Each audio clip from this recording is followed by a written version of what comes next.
की सबसे बड़ी खबर, सऊदी और हूती लड़ाकों के बीच शुरू हो गई है जंग। देखिए, जिसका अंदेशा था वही हुआ। हूती और सऊदी आमने सामने हैं और ईरान की मिसाइल्स ने लाल सागर को घेर लिया है। देखिए, ये बड़े डेवलपमेंट्स हैं। सऊदी अरब के नेतृत्व वाले गठबंधन ने यमन के हुदैदा पोर्ट में हूतियों के सैन्य ठिकानों पर एयर स्ट्राइक्स की है और जिस तरह से दो सऊदी के जहाज जला दिए गए थे, एंसेलिया और लायला, उसके बाद ये कार्रवाई की गई है, ऐसा सऊदी का कहना है। और सऊदी का जो नेतृत्व वाला गठबंधन है उसकी तरफ से एयर स्ट्राइक्स की गई और हुदैदा प्रांत में हूतीस की जो मिलिट्री बेसेस हैं, मिलिट्री ठिकाने हैं जहां पर मिसाइल लॉन्चर्स भी हैं, इनको निशाना बना के हमले किए गए। Saudi Arabia has launched strikes on Yemen's Houthi-held city of Hodeidah, the group's foreign ministry has said, in the largest escalation of the conflict amid the regional war between the United States and Iran। America और Iran के जंग के बीच हमने जो है वो Hudaydah में Houthi के ठिकानों पर हमला किया है, इस तरह की खबरें हैं सामने। इसके अलावा हूती के जो सबसे बड़ा एक गढ़ माना जाता है पश्चिमी तट पर कामरान आइलैंड है, कामरान द्वीप है, इसके ऊपर भी एयर स्ट्राइक्स की गई हैं।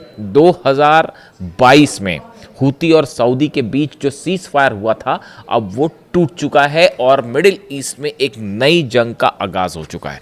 अब देखिए, इसके बीच में एक बड़ी खबर यह है, बड़ा डेवलपमेंट ये है कि बताया ये जा रहा है कि ईरान ने यमन के कई ठिकानों पर अपनी मिसाइल्स तैनात कर दी हैं। इस तरह की सीक्रेट इंफॉर्मेशंस आ रही हैं, यानी ईरान को इस बात का अंदेशा था कि हूतीस पर हमला किया जाएगा, हूती को निशाना बनाया जाएगा।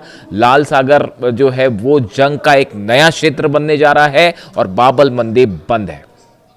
ऑफिशियली इसको कोई कुछ नहीं कह रहा, लेकिन फिलहाल जहाज पार नहीं हो पा रहे। चीन का भी एक जहाज पार हुआ तो वो हूती और ईरान की परमिशन के बाद पार हुआ है।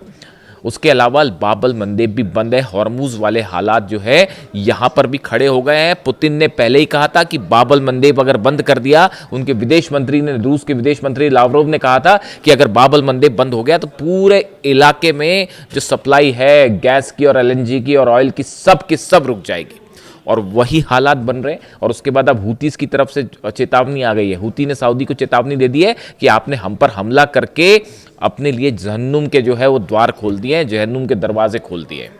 यानी अब ये बात तय है कि हूतीस की तरफ से बड़ा बदला लिया जाएगा, बड़ी स्ट्राइक की जाएगी। यमन में इस समय प्रदर्शन चल रहे हैं, लाखों लोग सड़कों पर हैं और बड़ा बदला लेने की मांग कर रहे हैं। यानी सऊदी और हूती के बीच एक नया जो है वो चैप्टर अब यहाँ से खुलता दिखाई दे रहा है। इसके अलावा देखिए, बड़ी अहम खबर जो ये है कि पिछले 24 घंटे के अंदर करीब यानी बीती रात जो है वो अमेरिका की तरफ से ईरान पर कोई हमला नहीं हुआ। ये बड़ा डेवलपमेंट है और इसकी बड़ी वजह ये है, देखिए, डोनाल्ड ट्रंप की तरफ से एक बार फिर बयान आया है। इसकी दो एस्पेक्ट है। पहला एस्पेक्ट ये कहता है कि डोनाल्ड ट्रंप जो है, अमेरिका एक बड़ी स्ट्राइक की तैयारी में है ईरान के ऊपर, जिसमें अब की बार इजराइल भी शामिल होगा और कई अरब देश भी शामिल हो सकते हैं, ब्रिटेन भी शामिल हो सकता है। यानी मिल के ईरान पर हमले की तैयारी है, क्योंकि अमेरिका तो अकेला कुछ नहीं कर पा रहा है। अब देखिए, डोनाल्ड ट्रंप से जो बयान आए हैं, डोनाल्ड ट्रंप ये कह रहे हैं we are locked and loaded, हम जो हैं हमारी मिसाइलें तैयार हैं। लॉक्ड एंड लोडेड ये शब्द का इस्तेमाल करते हैं वो कि लॉक्ड एंड लोडेड, हमारी मिसाइल तैयार है, लेकिन हमारी ईरान से बातचीत भी हो रही है और ये बड़ा हमला करने की जरूरत पड़ेगी नहीं पड़ेगी अभी पता चलेगा।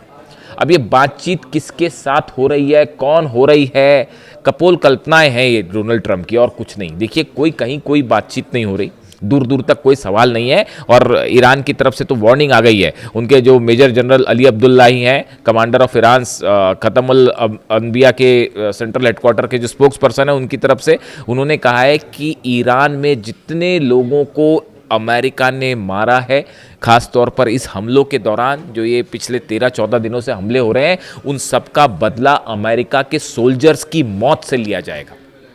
अमेरिका के सैनिकों को मारकर ये बदला लिया जाएगा जो ईरान के लोगों पर हमला किया है और आम लोगों को जो मारा गया है। यानी हालात देखिए क्या है। अब ये बात कहाँ से आई कि जो है वो ईरान से हमारी कोई बातचीत हो रही, ऐसा कुछ नहीं हो रहा। तो ये बात डोनाल्ड ट्रंप ने क्यों कही, इसके पीछे की हकीकत ये है कि अमेरिका के डिफेंस सिस्टम बुरी तरह से तबाह हुए हैं। चाहे कुवैत की बात कर लीजिए, चाहे जॉर्डन की बात कर लीजिए, चाहे बहरीन की बात कर लीजिए, चाहे कतर की बात कर लीजिए, इन चार, इराक, इन 5 लोकेशंस पर अमेरिका के डिफेंस सिस्टम पर मिसाइल्स बरसी हैं। और हालात यह है कि अगर जब तक उसको रिप्लेस नहीं किया जाएगा तब तक जंग करते हैं, तो इन देशों में एक भी अमेरिकी सुरक्षित नहीं है। यही बात मैं आपसे कह रहा था। अब ये देखिए, ये रिफ्लेक्ट हो रहा है, आपको कोरिलेट करके देखना पड़ेगा। डोनाल्ड ट्रंप जंग से पीछे तब हटते हैं जब मार खा रहे होते हैं, जब अमेरिका हारना शुरू हो जाता है। और देखिए, मैं तो एक और बड़ा दावा कर देता हूं, कई लोगों को आपत्ति होगी इस बात पर। अभी तक मैं लगातार ये कह रहा था कि ईरान किसी सूरत में नहीं हारेगा, ईरान किसी सूरत में नहीं हारेगा। अब एक कदम आगे बढ़ के दावा लीजिए, अब ये जंग ईरान जीत रहा है। ईरान ने बड़ी लीड बना रही है अमेरिका के ऊपर, और ये बात अमेरिका को समझ में आ गई है। अकेले तो ईरान को कुछ किया ही नहीं जा सकता, और मिलके भी कर लोगे तो क्या कर लोगे। आप किए थे ना, पिछले 40 दिन हमले किए थे, क्या कर पाए। देखिए, पेट्रियट सिस्टम तबाह हुआ है, थार्ड सिस्टम तबाह हुए, एक नहीं 5 लोकेशंस पे सोल्जर्स मरे हैं, और नए हमलों के जो बाद की जो कैजुअलिटी के फिगर्स हैं वो भी बाहर नहीं आए। जो अभी लेटेस्ट हमले हुए हैं, खासतौर पर कुवैत में जो हमले हुए बेसिस पे, वहाँ पर कितनी कैजुअलिटी है उसके हमले आंकड़े अभी सामने नहीं आए। ईरान की तरफ से बड़े भयंकर दावे किए गए कि सैकड़ों अमेरिकी सोल्जर्स को निशाना बनाया गया है। अब उसमें क्या कैजुअलिटी होती, कितने घायल होते हैं, कितने नंबर्स आते हैं, उसमें टाइम लगेगा। लेकिन जो डोनाल्ड ट्रंप ये डिफेंसिव मोड में आ गए हैं अचानक से, या तो ये देखिए फिर से हमले की तैयारी है, बड़ी कोऑर्डिनेशन चल रहा है, वो डिफेंस सिस्टम उड़ गए, उनको रिप्लेस किया जाएगा, ब्रिटेन को शामिल किया जाएगा, इजराइल को शामिल किया जाएगा, और फिर से स्ट्राइक की जाएगी। या तो एक तरीका ये है, आप कुछ भी कर लो, डोनाल्ड ट्रंप चुनाव हार रहे हैं। वो जो मिड टर्म पोल है वो गया हाथ से, आप देख लेना है। अब हालात ये है कि अगर जंग करते हैं तो जंग में भी पिट रहे हैं बुरी तरह से, और अब जीतना है तो अब वो मिल के शायद कोशिश हो इस तरह की कि एक हमला किया जाए। लेकिन उसका अभी अंजाम क्या होगा आप देख लीजिए। अंजाम, जब आप किसी देश पर हमला करते हैं तो आप कैलकुलेट करते हैं ना कि इससे हमको कितना नुकसान होगा। तो वो जो नुकसान वाली लिस्ट है वो बहुत ज़्यादा बड़ी हो जा रही है।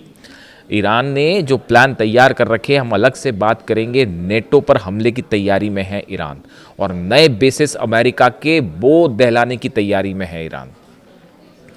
बहुत बड़ी तैयारी कर रखी है। और पिकेक्स माउंटेन को लेकर तो इस तरह की खबरें आनी शुरू हो गई हैं कि ये जो हमले हो रहे हैं बार बार अमेरिका की तरफ से, इसके बाद शायद ईरान ने ये फैसला कर लिया है। इस तरह की कई दावे हो रहे हैं। देखिए, अब आप उसको बहाना बना के हमला करें नहीं करें, इराक वाली सिचुएशन अलग थी। आपने कहा वेपन्स ऑफ मास डिस्ट्रक्शन है, इसलिए आपने हमला कर दिया और आपने जो है वो सद्दाम रिजिम को हटा दिया। लेकिन ये यहाँ से ईरान एटम बम बनाए, ईरान एटम बम ना बनाए, ईरान कौन सी मिसाइल रखे, कौन सी मिसाइल ना रखे, उसके बाद भी आप ईरान का कुछ नहीं बिगाड़ सकते। ये हकीकत है। आप ईरान की ज़मीन पे कब्जा कर ही नहीं सकते। ये बात फिर से एक बार चर्चा में आ गई है। और हालात ये हैं कि मार्को रूबियो के बीच में, माफ़ कीजिएगा, ये जो ईरान जेडी वेंस के बीच में और पीट हेग्सेथ के बीच में पूरी टीम 2 पार्ट में डिवाइड हो गई है डोनाल्ड ट्रंप की। एक कह रहे हैं कि भैया बातचीत से मामले को हल कर लो और वहाँ से वापस निकल आओ, और दूसरे जो हैं वो जंग वाला जो एक लॉबी है जो जंग करना चाहती है वो जंग वाले मामले में। यानी डोनाल्ड ट्रंप की टीम ही 2 फाड़ हो चुकी है ईरान को लेकर। और ईरान का रुख बिल्कुल साफ है। अहमद वाहिदी साहब के हाथ में कमान है ईरान की, और उनका रुख बिल्कुल साफ है कि अब किसी भी चीज़ में 1 इंच भी समझौता नहीं होगा। यूरेनियम, वो सब बातें हवा हो गई। यूरेनियम देना वेना, इधर जाना उधर जाना, सब खत्म हो गई। डोनाल्ड ट्रंप खुद कह रहे हैं कि अगर बातचीत हो भी रही, लेकिन अंजाम क्या होगा पता नहीं। अंजाम कुछ नहीं होगा जनाब। अब ईरान आपकी एक बात नहीं सुनेगा, और जितना आप जंग को लंबा खींचेंगे, आप जितना जंग को लंबा खींचा जाएगा, उतनी बड़ी जीत की तरफ ईरान बढ़ रहा है। हकीकत अब ये हो गई है। और इस सूरत में जो मुलाकात हुई है, देखिए इसमें ये एक और बड़ा डेवलपमेंट है कि ईरान के विदेश मंत्री अब्बास अराक्ची साहब की लावरोव से और वांग यी से, चीन के विदेश मंत्री से एसयू समिट में जो मुलाकात हुई है, इस मुलाकात में काफ़ी सारी चीज़ों पर डिस्कशंस हुए हैं। जिस तरह से रूस पर हमले किए जा रहे हैं यूक्रेन की तरफ से, वो अमेरिका करवा रहा है हमले, तो सब जानते ही हैं। वहाँ पे वो हमले हो रहे हैं। नतीजा ये है बाबल मंदेब बंद हो गया है। ये जो रूस के, देखिए इनसाइड स्टोरी समझिए आप, हो ये रहा था कि रूस की ऑयल रिफाइनरीज जल रही थी, हमले हो रहे थे यूक्रेन के अमेरिका और यूरोप के हथियारों से हमले हो रहे थे, रूस की ऑयल रिफाइनरी पे हमले थे, रूस के तेल के कारोबार को रोकने की कोशिश चल रही थी। इधर बाबल मंदेब बंद हो गया और रूस ने धमकी दी थी, विदेश मंत्री ने जो कहा था कि बाबल मंदेब बंद कर देंगे, बाबल मंदेब भी बंद है और हॉर्मुज भी बंद है। इसीलिए कल डोनाल्ड ट्रंप कह रहे थे कि नहीं, हमें तो हॉर्मुज की कोई ज़रूरत नहीं है। इस तरह के बयान आ रहे थे। हकीकत यह है कि अगर ये सिचुएशन कंटिन्यू हो गई लंबे समय तक, उसके बाद क्या करोगे आप? तब तक तो इलेक्शन भी सामने है, नेतन्याहू भी हार रहे हैं इलेक्शन, इस तरह की खबरें भी आनी शुरू हो गई हैं और इस तरह के दावे शुरू हो गए हैं। इजराइल में जो इलेक्शन हो रहे हैं, नेतन्याहू भी हार रहे हैं चुनाव। तो ऐसे में अब हालात ये है कि सऊदी और हुतीज आमने सामने हैं और लाल सागर में जंग का नया चैप्टर खुल गया है। और उसके साथ जो एक बड़ा डेवलपमेंट ये है, वो जो जहाज़ उतरा था ईरान का, जो पहले सना में इंटरनेशनल एयरपोर्ट पर उतरने वाला था और फिर मिसाइल दाग दी गई और उसको उतरने से रोका गया, फिर वो हुदैदा में जाके उतरा प्लेन। उस प्लेन्स में क्या क्या चीज़ें थी और ईरान से क्या क्या मटेरियल, यमन सप्लाई भी हो चुका है साहब, और वो locked and loaded he position में है। यानी अगर हुतीज हमला करना शुरू कर दें फुल फ्लेजेड, तो आप लाल सागर से जो है वो तो पूरी तरह से उसको ब्लॉक कर देंगे। कैसे खोला जाएगा पता नहीं। और इस समय सऊदी कोई भी लंबी जंग करना ही नहीं चाहेगा।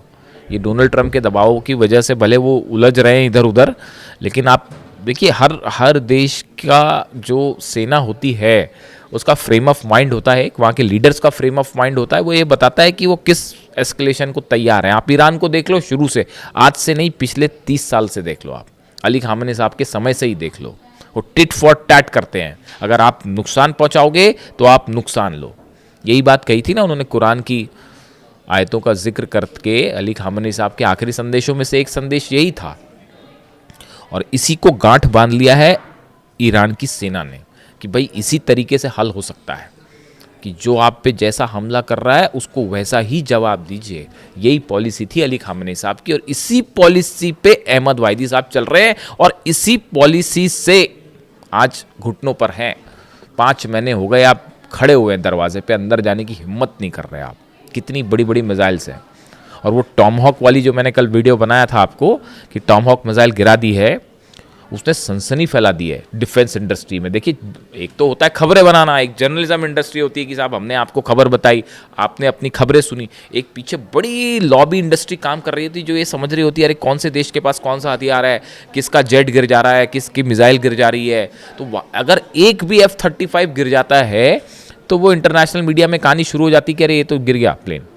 वैसी जो है वो टॉमहॉक मिसाइल को ईरान का मार गिराना, और वो मलबा भी दिखा रहे हैं साहब उसका वो रैकेज भी दिखा रहे हैं गिरा हुआ। तो टॉमहॉक मिसाइल को मार गिराना अपने आप में ईरान के लिए बड़ा अचीवमेंट है डिफेंस सिस्टम के लिए। अब कौन सा डिफेंस सिस्टम है अभी वो चीज़ें साफ नहीं है। ईरान अपने साथ लगातार, देखिए जो दूसरी जंग रही इसमें ईरान ने बड़ा सरप्राइज़ ये दिया कि ईरान ने वो मिसाइल्स का इस्तेमाल किया जिस पर लगातार रिसर्च चल रही थी, उसको एडवांसमेंट किया जा रहा था।